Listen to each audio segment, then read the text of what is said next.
Steven Spielberg is worth approximately $4 to $8 billion. James Cameron has made more money at the box office. George Lucas created Star Wars. So why is Spielberg recognized as Hollywood's first billionaire director? The answer has almost nothing to do with the movies themselves. Spielberg's films have grossed over $10 billion worldwide. Jaws, E.T., Jurassic Park, Indiana Jones, Schindler's List, Saving Private Ryan. The list goes on. But here's the thing. Box office success alone doesn't make you a billionaire. Cameron's Avatar and Titanic are the two highest-grossing films ever made, yet Spielberg is wealthier. The difference? Spielberg understood that the real money isn't in making the movie, it's in owning pieces of everything around it. Back-end deals, producer credits, studio equity, theme park percentages. This is how he became the first director to reach billionaire status through multiple revenue streams. Let's start in 1975. Spielberg is 27 years old and directing Jaws. The production is a disaster.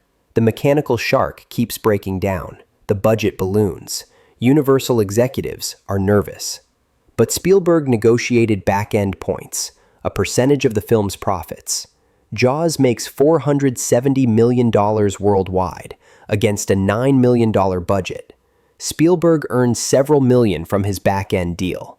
Not bad for 1975. More importantly, he learns the golden rule. Negotiate for percentages, not just fees. Those percentages cover everything: theatrical revenue, TV rights, home video, merchandise, licensing. This one deal teaches him that ownership beats salary. He'd apply this for the next 50 years. Throughout the late 70s and 80s, Spielberg directs massive hits. Close Encounters in 1977, Raiders of the Lost Ark in 1981, E.T. in 1982. E.T. becomes the highest-grossing film of all time at over $700 million.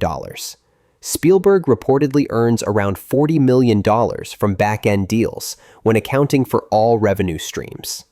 In 1993, Jurassic Park grosses $1 billion worldwide. His back-end earnings are estimated at $250 million over time, though exact figures are private. By the early 1990s, his net worth hits $200 to $300 million. He's wealthy, but not a billionaire yet. Back-end deals from directing are lucrative, but limited. You can only direct 1 or 2 films per year. To reach billionaire status, Spielberg needs to scale. In 1981, Spielberg founds Amblin Entertainment. This becomes his wealth-building machine. As a producer, he doesn't need to be on set. He can attach his name to multiple projects, provide creative oversight, and negotiate back-end percentages on each one. Amblin produces massive hits Spielberg doesn't direct. Back to the Future trilogy, nearly $950 million. Who Framed Roger Rabbit, $329 million. The Land Before Time franchise, Gremlins. He's earning from 6 or 7 projects per year instead of 1 or 2. This continues into the 2000s and 2010s. Men in Black franchise, $1.7 billion. Transformers franchise, over $5 billion. Jurassic World trilogy, over $4 billion. Spielberg doesn't direct most of these, but as producer with back-end deals, he earns from every single one. This strategy adds hundreds of millions over decades. Here's one of Spielberg's most brilliant moves: his Universal Studios theme parks deal. He didn't license the rights for a flat fee. He negotiated a percentage of ongoing revenue. Every ticket sold at Universal, Hollywood, Orlando, Japan, Singapore, gives Spielberg a cut from Jurassic Park attractions and others.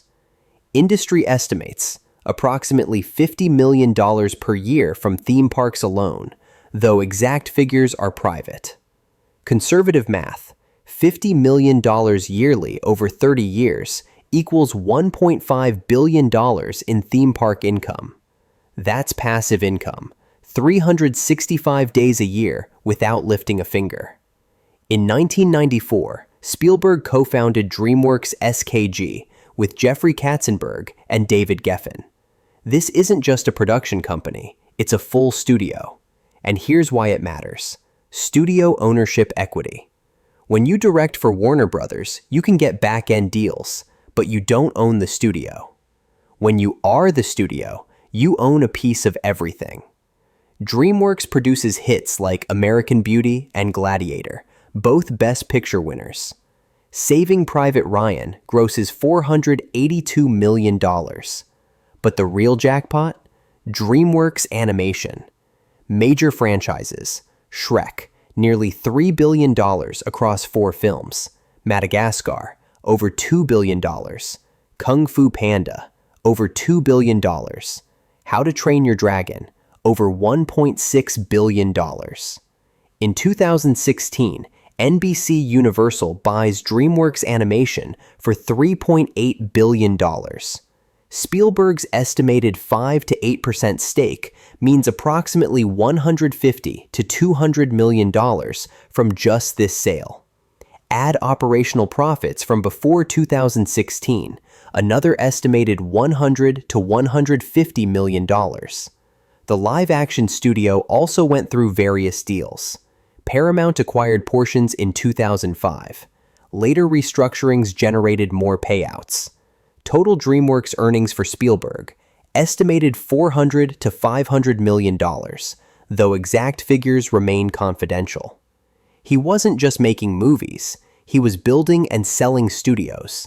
George Lucas is a billionaire, but through one franchise. He kept Star Wars merchandising rights and sold Lucasfilm to Disney in 2012 for $4 billion, personally receiving around $2 billion. James Cameron directed Avatar and Titanic, the 2 highest-grossing films ever, but he's a perfectionist working on fewer projects, no studio ownership. His wealth? $700 million to $1 billion, depending on the source. Scorsese, Nolan, Tarantino, all brilliant, all wealthy, but none combined directing blockbusters, producing dozens of franchises, co-founding studios, and securing theme park deals simultaneously. Spielberg diversified across 5 decades, multiple revenue streams compounding at once. Even in his 70s, Spielberg adapts. Initially skeptical of streaming, he publicly argued Netflix films shouldn't qualify for Oscars. But by 2021, Amblin Entertainment signs a multi-year deal with Netflix, reportedly worth hundreds of millions. Amblin Partners also maintains partnerships with Universal, backed by Comcast, Participant Media, and Alibaba. His back catalog keeps generating streaming revenue. Every time someone watches Jurassic Park or E.T. on streaming platforms, Spielberg earns royalties through back-end deals. Films made in the 1970s are still paying him in the 2020s. So why is Spielberg Hollywood's first billionaire director through diversification? Because he understood the real fortune isn't made behind the camera. It's made in the contracts, ownership stakes, and revenue percentages.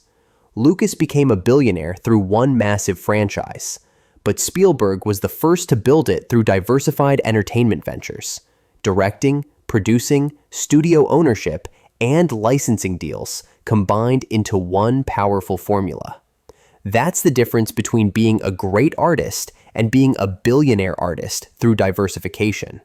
Want more celebrity business breakdowns? You're in the right place.